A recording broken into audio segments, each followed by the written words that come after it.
FedEx cargo plane is on its way to California. It's a perfect day for flying. Altimeters? 9s and 2s here.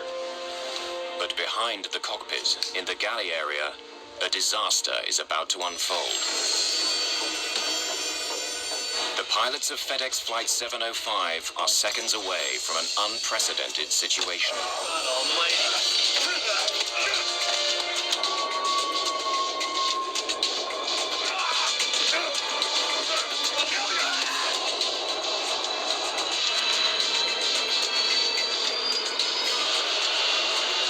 Center, emergency.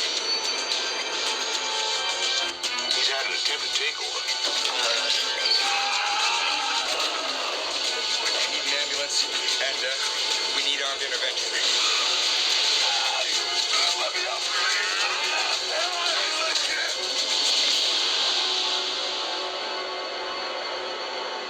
April the 7th, 1994. Worldwide headquarters of Federal Express in Memphis, Tennessee. Servicing 171 countries, the company delivers over 2 million packages per day and works to a tight schedule. Flying conditions are perfect at the Memphis airport. FedEx Flight 705 to San Jose, California is preparing to depart with a 3-man crew. Has the afternoon flight to San Jose got any jump seaters on it?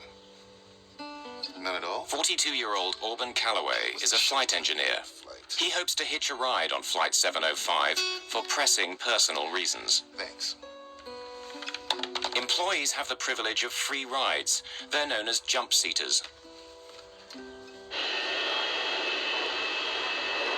39-year-old flight engineer Andy Peterson is the first of the flight crew to arrive on the plane. Andy Peterson. Auburn Calloway. He's surprised to find Auburn Calloway on board. My first thought was, well, scheduling has also called someone else out for the flight, and now we've got 2 engineers. So I said hey to him and then asked him if he was going to be riding out to San Jose with us, and he said he was going to ride the jump seat out. Peterson, a 5-year flyer with FedEx, finds something unusual during his pre-flight check. The breaker switch of the cockpit voice recorder, or CVR, is in the off position. Puzzled, Peterson resets it. The CVR records all in-flight voice communications. It's a crucial tool for investigating air disasters. No large commercial airliner is allowed to fly without one. The cockpit voice circuit breaker, it had popped out, which means the power was off to the cockpit voice recorder. So I'd never seen that before, and I thought, well, that's kind of weird. 49-year-old pilot David Sanders and 42-year-old co-pilot James Tucker are next to board and prepare for departure. Calloway. Mind if I hop around with you guys, California? No, not at all. I don't see any problems today. Everything looks good. You play the guitar. I play at it. He was very cool, calm, collected, nothing indicating anything was amiss. Actually, noticing there was a guitar case off to the right in front of the 9G net. But I couldn't wait to get in the cockpit and start going through cockpit checks because we had a lot to do. But something was amiss. They didn't know it, but Calloway had originally been scheduled to be the flight engineer on this flight. However, he and his crew had exceeded their flying hours by just 1 minute the previous day, so they'd been replaced. But Calloway was determined to make Flight 705 no matter what. I think she'll fly. Oh, got some bolts for him? Yeah. When I came back out on the airplane and went back up to the cockpit, I noticed that circuit breaker had popped out again. So I reset it and decided that I would see if it would stay in. Instead of calling maintenance at that time, that I'd just wait and see if it popped back out, that I would call maintenance, because that is a no-go item. If the CVR is turned off, there will be no audio record of the events aboard Flight 705. You want to fly this leg of the trip, or do you prefer the return trip? You never know when you're going to get another chance. I met Jim Tucker that afternoon. Jim had been with the company for 10 years. In fact, he was an instructor in the DC-10. Andy Peterson and I had a trip together. In fact, we flew to Paris one time. The crew is flying together for the first time. Both Tucker and Sanders are ex-Navy. Sanders has been with FedEx for 20 years. James Tucker, who has a wife and 3 children at home, has been with the company for 10 years. None of the crew know Calloway or his reasons for being on this flight.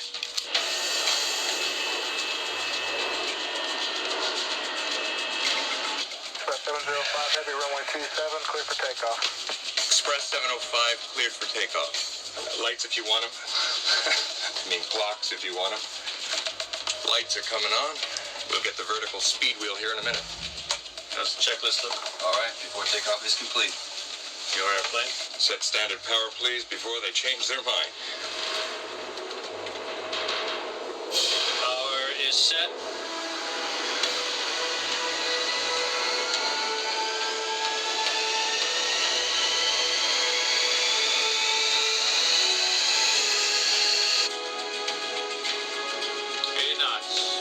That checks? V1, rotate.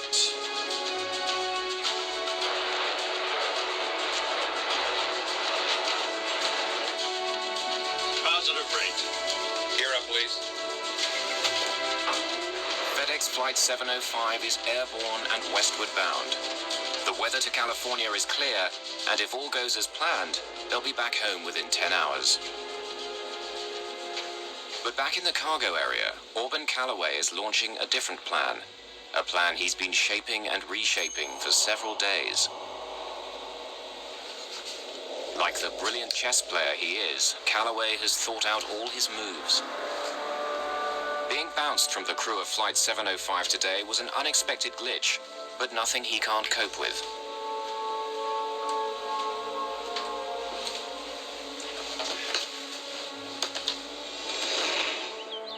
At his home that morning, Calloway already had to make a small adjustment to his plans. The flight bag he'd planned to take with him on his journey is in for repairs, so instead he packs a guitar case. As a company employee, he's unlikely to be searched, and a guitar case seems innocent enough.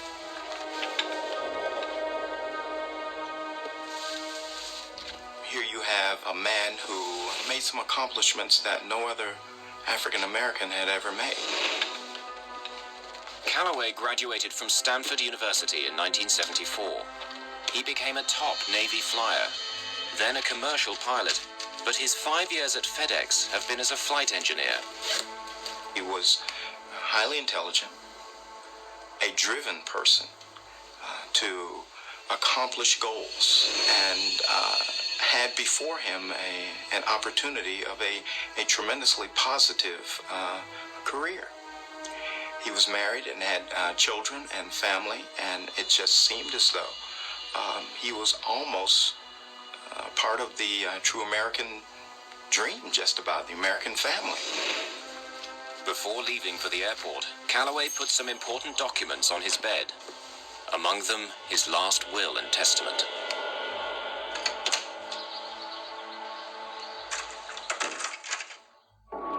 FedEx Flight 705 is several minutes outside Memphis, still climbing and passing through 5,800 meters. Jim Tucker is hand-flying the airplane, using control wheel steering mode and enjoying the clear afternoon skies. A couple of meters away sits Auburn Calloway. Behind him lie frustrated expectations of a brilliant career and a marriage that ended in tears. Altimeters? 9s and 2s here. After takeoff is complete. Calloway has a terrifying plan. His guitar case is packed with several hammers and a spear gun. Out of sight of the crew, he gets his weapons ready.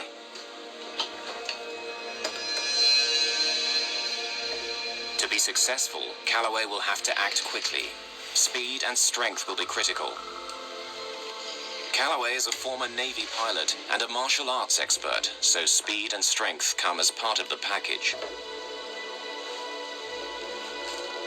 The original plan was to take out his original crew, which would have only been 2 individuals. One was a female, much smaller than the crew that he wound up facing on Flight 705. No, I live in Fisherville. Fisherville. Great spot. I had the cockpit door locked open, and I noticed that Calloway was walking up into the cockpit. I just caught him out of the corner of my eye and basically saw his, his arm coming up, and I thought, well, he's just coming up to sit and talk with us for a while.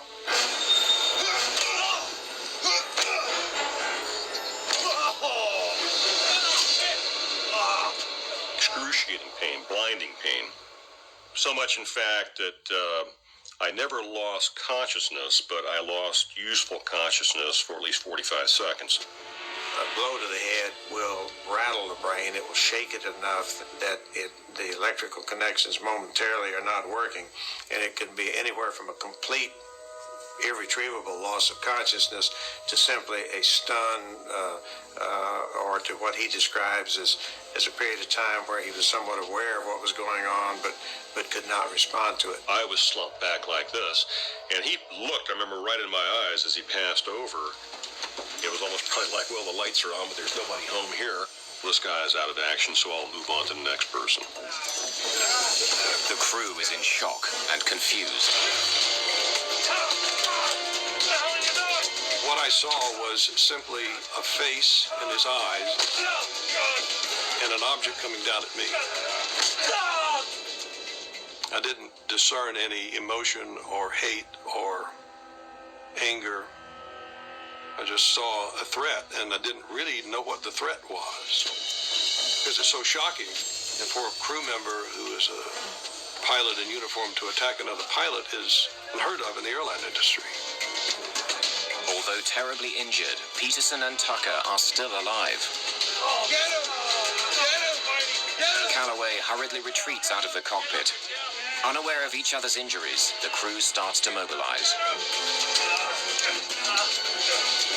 Calloway has a backup plan.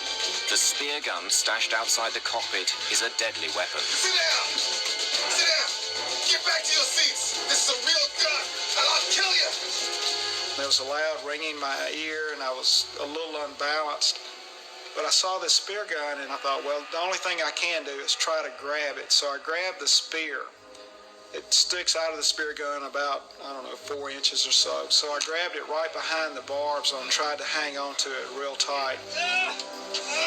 Tucker does something that Calloway is not expecting. He pulls back the yoke and puts the plane into a sudden 15-degree climb.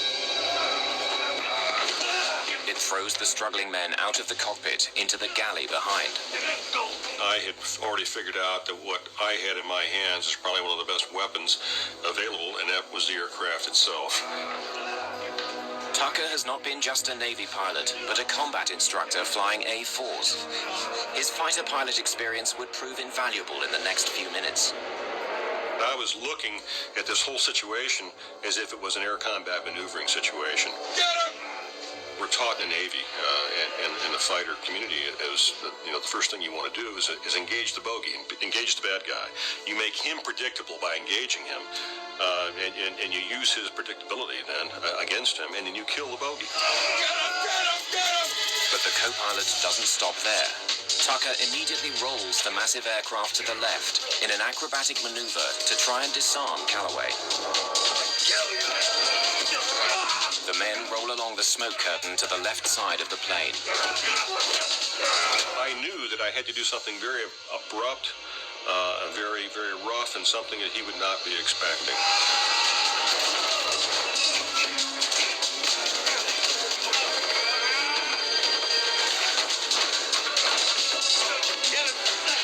Tucker has no idea whether rolling the plane is helping Sanders and Peterson as they try to restrain Calloway. The fight continues with the men pinned to the left side of the plane. The crew members are rapidly losing blood and strength. Tucker continues to execute the roll, all the while trying to maintain a visual reference outside the captain's window. Get him, Andy. I got the airplane. So you roll the airplane over on its back and pull through completely in the vertical. But at this particular point, if I'd rolled the airplane over on its back, I wouldn't really be able to see what I was doing. This is not a bubble canopy that you have over the top. You're actually looking out. It's got expansive windows, but nonetheless, you roll this airplane over on its back, you can't really see that much of what you're doing. So I rolled it to about 140 degrees where I could still see out over the side as the airplane's nose was starting to come through. Tucker rolls the 250,000-kilogram DC-10 to 140 degrees, almost on its back. Commercial aircraft are never meant to roll more than 60 degrees. The men continue continue their fight on the ceiling of the aircraft. Calloway wrenches the hammer in his hand free and hits Sanders in the head. Tucker decides to pull back on the yoke and put the plane into a steep dive. A risky but cunning move.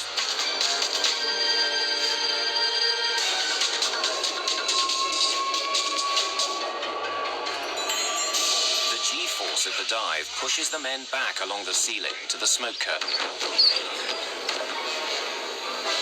The plane is traveling at a very dangerous speed. Tucker is making demands of the aircraft for which it was not designed. DC-10s are never meant to be flown past 695 kilometers per hour. Tucker is over 800 kilometers per hour. No DC-10 in history has been flown so fast and survived. The airspeed indicator was maxed. It was all the way to what we call the barber pole. Couldn't go any faster, but you could tell that you were going quite a bit faster because the things you don't normally hear in a jet that size, and one is the incredible amounts of sound of wind coming across the cockpit. The plane approaches supersonic speed. With the increased airspeed, the airflow over the stabilizer becomes disrupted. The elevators begin to flutter back and forth. If the flutter becomes more pronounced, they may become inoperable, and Tucker will no longer have the means to pull the plane out of the dive. If I didn't pull out soon, the airplane was probably going to come apart because I was getting into a phenomenon known as Mach tuck, where the airplane is pitching over because the airspeed is increasing so much. The wind flow over the surfaces of the wings is doing things that it's not even designed to do.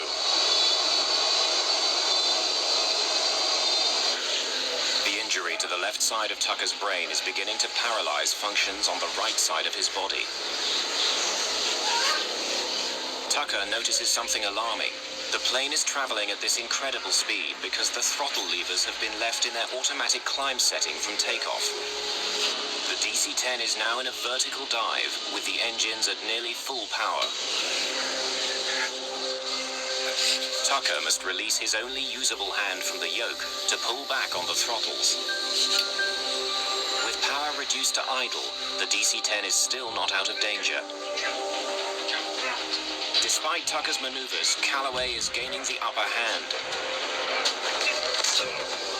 Calloway hit me with the third blow, which was in the top of my head, nearly rendered me unconscious.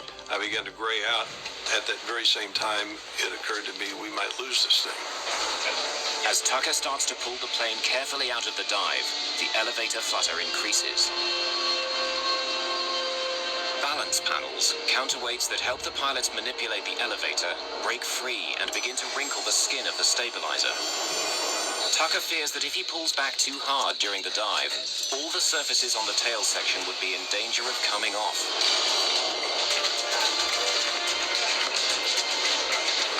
Sanders' strength is nearly spent, and Peterson's head is bleeding profusely from his ruptured temporal artery. Somehow they manage to pin their attacker down. The G-forces began to be reduced as he began to level off from pulling out of the dive. I saw the hammer in Calloway's hand. I then reached for the hammer with both my hands and pulled the hammer out of his hand. Sanders believes this is a turning point. The plane is safe for the moment.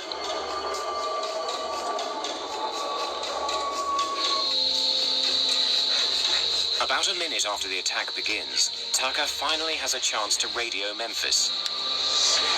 Center, emergency.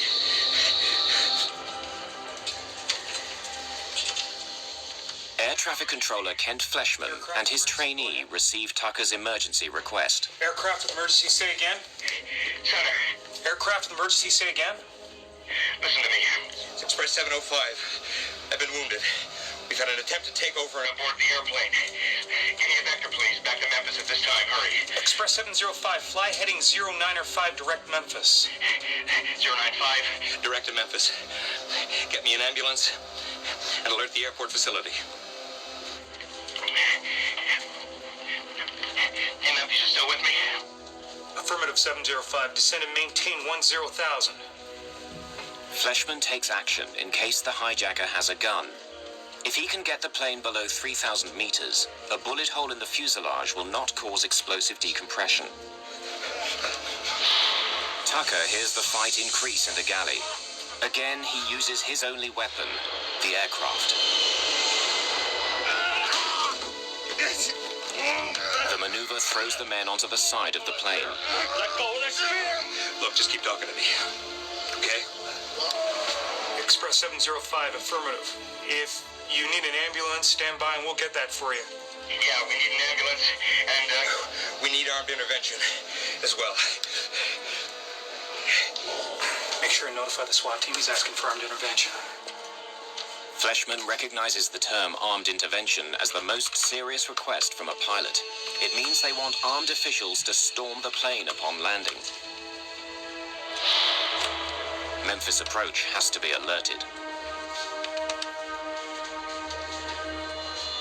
We have an emergency, Express 705. He's had an attempted takeover on the aircraft. He's had an attempted takeover. Okay. Radar contact, put him on 119.1. Paul Candelino, a 44-year-old veteran controller, now spots Flight 705 on his radar screen. But something's wrong. The plane is heading away from the airport. It looks like the hijacker has seized the plane. The crew of FedEx Flight 705 has been attacked by a co-worker and have declared an emergency. Intervention.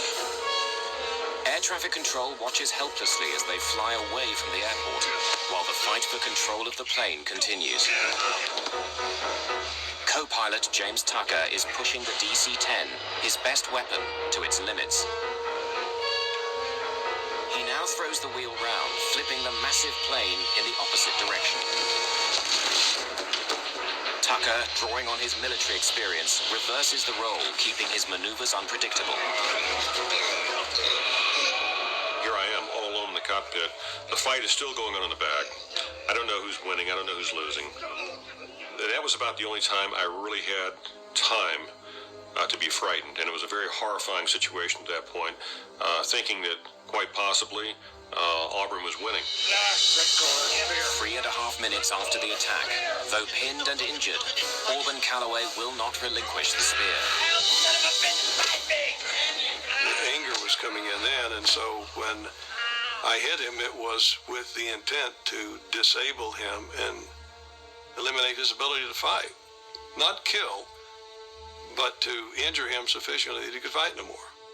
So when I swung the hammer, it was with all the strength that I had. Sanders and Peterson momentarily subdue Calloway. Put it on autopilot. Hey, get back here. The captain's yelling at Tucker to come and help, but he's the one flying the plane. Express 705. Contact Memphis approach on 119.1. They are aware of your emergency. Jim. Quick, Jim. Request a single frequency approach. Single frequency approach. Roger. We'll pass that along. 119.1. Put it on autopilot. Come on, Jim. Get back here. But you have to understand that that's probably the strangest request that I've ever had, come my way, because here I am, the only one up front in the cockpit now, and for me to go ahead and get up and go to the back means I've got to, first of all, stand up, which I didn't know until the particular time I tried to stand up. It was very, very difficult to do so. Jim Tucker, with a fractured skull and only one side of his body functioning, puts the plane on autopilot and struggles out of his seat to help. Hey, wait a minute, I'm coming. Autopilot. But the plane's gyros haven't stabilized sufficiently for the autopilot to take over. Okay. Now, no one's flying the plane. 705 Heavy, how do you hear? Paul Candelino tries to establish radio contact with Flight 705, but there's no response. Their radar screens show the aircraft turn to the north, then the west, finally southwest, heading away from the airport. There's only an eerie silence.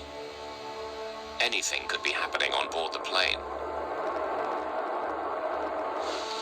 As I stepped into the forward cargo area, I was absolutely amazed at what I was seeing. All three of the individuals are completely covered with blood. Auburn Calloway on his back. There are papers everywhere in the back. You can see where the jump seats, which is just a normal commercial airline seat, has had the covers torn off. There's bloody footprints on the top of the ceiling. There are coats that have come out of closets. It's total carnage in the back. Sanders has disarmed Calloway and handed the spear to Tucker. You move up to it. Keep him contained. I'm going to get the airplane. Go get the airplane. They decide that Sanders, the captain, should fly the plane back to Memphis. You take this. Tucker wants the weapons as far away from Calloway as possible and asks Sanders to take them with him to the cockpit. In an emergency situation, it's expected that the captain of the airplane will fly the airplane. I was in somewhat of a daze because of the fight. I wasn't sure of the direction of the airplane. I wasn't sure of the condition of the airplane, but it appeared to be flying okay. I was bleeding excessively from the top of my head. I couldn't see out of my left eye. I thought the fight was over. I mean, I had hit Calloway 4 times in the head with a 20-ounce framing hammer as hard as I could swing it. He had stopped fighting, and he was bleeding, and he looked like he was severely injured. Tucker can't tell anymore whether his hand is gripping the spear. The blows to his head have caused a blood clot on his brain and have damaged his sense of touch. Let me up. Let me up. I won't fight anymore. Please, I can't breathe. Though several gashes have been opened in his skull, Auburn Calloway cannot be trusted. Both pilots know their strength is quickly running out. Sanders, safely back in the driver's seat, must get the plane on the ground, and fast. Memphis, can you hear me? Is this Express 705 Heavy? 705 Heavy, yes. Express 705 Heavy, Memphis, Roger, I do hear you. You can proceed direct to Memphis if able. Expect runway 9er. The altimeter is 30.29er. You understand we're declaring an emergency. We need security to meet the airplane. We'll stop on the runway if we can. Captain Sanders, without his glasses and with blood dripping into his eyes, thinks that the plane is on a course back to the airport. But it's still heading southwest, away from Memphis at over 550 kilometers per hour. Roger. Express 705 Heavy, is the situation under control or is it still in progress? We appear to have it under control. Candelino wants to warn the pilot, but he's afraid the crew may still be under attack and trying to mislead the hijackers by flying in the wrong direction. Express 705 Heavy, are you able to turn toward the airport? Yeah, give me a vector. 100 Vector Memphis. Sanders takes the plane off autopilot and sets a course back to the airport. We're turning to the airport now. For now, aboard the DC-10, the situation seems under control, but a potential disaster is only moments away. At the Memphis airport, emergency personnel begin to move into position. We need security to meet the airplane. We'll stop on the runway if we can. A FedEx cargo plane is about to land after a would-be hijacker tried to seize control. All members of the crew are badly injured. Paramedic David Teague is one of the first to get the call. They came over the loudspeaker system from the air traffic control center, and I was new to the area, so I wasn't able to understand them real well. But I got the words hijacking and some other stuff, and was advised that there had been a hijacking on an airplane, and then dispatched us out to the runway where the plane was going to be landed. The airplane is heading for the safety of Memphis Airport, but that in itself presents another scary possibility. The aircraft is more than 16,000 kilos over the recommended landing weight, with more than 38,000 kilos of fuel still in its tanks. In most emergency landing situations, there's time and opportunity to dump any excess fuel. But Sanders knows the switches and levers are too far away to access safely. You'd have to get up and go back to the engineer's panel where the fuel dumping switches are and set up the engineer's fuel panel to dump fuel. So it's virtually impossible for, say, the captain to dump fuel while he's attempting to fly the airplane. In the galley, Auburn Calloway still hasn't given up the fight. Calloway drags himself towards the jump seats with Peterson and Tucker on top of him. He hopes to gain enough leverage to get back on his feet, where he'll have an advantage. He was using his thumbs to go ahead and try and push my eyes out, doing everything he possibly could to break Andy and I down as a team. You know, we could handle him together, but we certainly couldn't handle it one-on-one. This is certainly a fight against the clock. Auburn's getting stronger. I know we're getting weaker. I knew if he ever got back in the cockpit, we were history. I just knew we had to keep him. Somehow, we had to keep him from getting back in that cockpit. Approaching 7,000 feet, the fight in the back started again. And it was as violent and as loud as when I was in the back in the midst of the fight. It became so violent and loud that approaching 7,000 feet, I decided that I was going to level the airplane, turn on the autopilot, go to the back of the airplane, and kill Calloway. It was so severe, I thought that had to be done. The DC-10 is less than 40 kilometers from Memphis Airport. Is he under control? I don't know. The sound of the struggle worries Sanders. He decides this has to end. I released the seatbelt, climbed out of my seat, headed to the back of the airplane, and Jim Tucker said to me, "David, I think we have him under control now." I said, "Are you sure?" Yeah, he is. He said, "I think we have him under control." I went back to the seat, climbed into the left seat of the airplane, continued to descent on down toward the airport. Express 705 Heavy, verify the situation is still under control. Yeah, it's sort of under control. Wind is 03015, cleared to land runway 9er.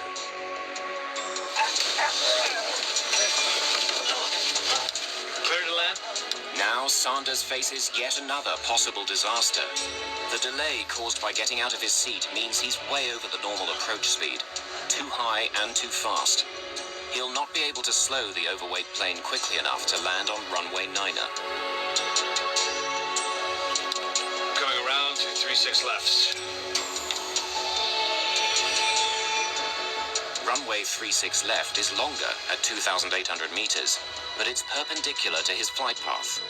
To land there, he needs to make a series of turns. Reasonable maneuvers for a fighter jet or a crop duster, but for an overloaded DC-10 with an injured pilot, nearly impossible. First, he must turn 90 degrees to the right, fly parallel to the runway, and then execute a tight 180-degree turn. Okay, Express 705 Heavy, runway 36 left, cleared to land. Cleared visual approach 36 left. Wind is 050 at 8. Sanders must ignore the computer warnings and push the plane beyond normal operating limits. The plane is nearly on its side. All of a sudden, he just turned it up on his wingtip, looked like a fighter jet, and put it in a real tight turn, and then disappeared down behind the terminal. When he got down low enough, we couldn't see him. And at first, I thought he might have crashed because there was some construction going on the airport at that time, and there was some smoke coming up south of the terminal, kind of where we were going. A hammer is lying in the galley. The men struggle to reach it. This could be Calloway's last chance to gain control. Sanders has turned 90 degrees to the south, flying the downwind leg parallel to runway 36 left. The airplane was probably at about 300 feet above the ground at that time. The throttles are at idle. They've been at idle since I left 7,000 feet. That's an extremely unusual engine power setting to land a big airplane. You always land, make the approach with power on, a lot of power on. In this case, it was at idle because I wanted the airplane to slow down so that we would not exceed the limits of the landing gear and the flaps, so that we would touch down at or below 195 knots. With flaps extended and landing gear down, Sanders is still coming in too fast, and he's being bombarded by computerized auto-warning alarms. The runway is 2,800 meters long. A normal DC-10 needs only 1,900 meters to stop. But Flight 705 is too heavy. Even this runway may not be long enough.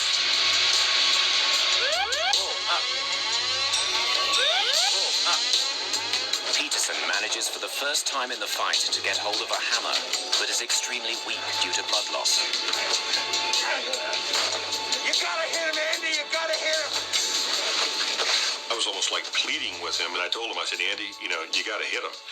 He's about ready, to take us down. And I guess I gave him kind of a blank stare of, what are you talking about? And he looked at me real stern, like a father would look at his son, saying, you've got to do this. And he said, hit him.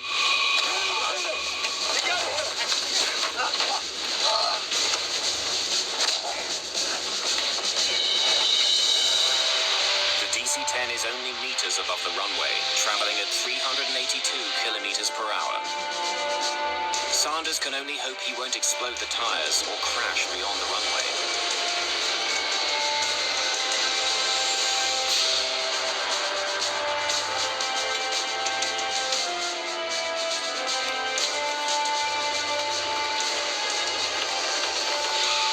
Luckily, all 10 tires withstand the landing impact. Captain David Sanders has landed the plane with only 300 meters of runway to spare. The crew of Flight 705 is safely on the ground, but not out of danger.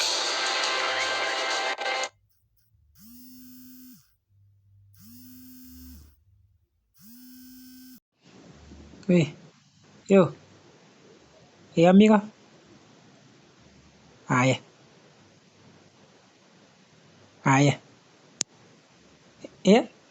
look, tuh mau kayak itu ya.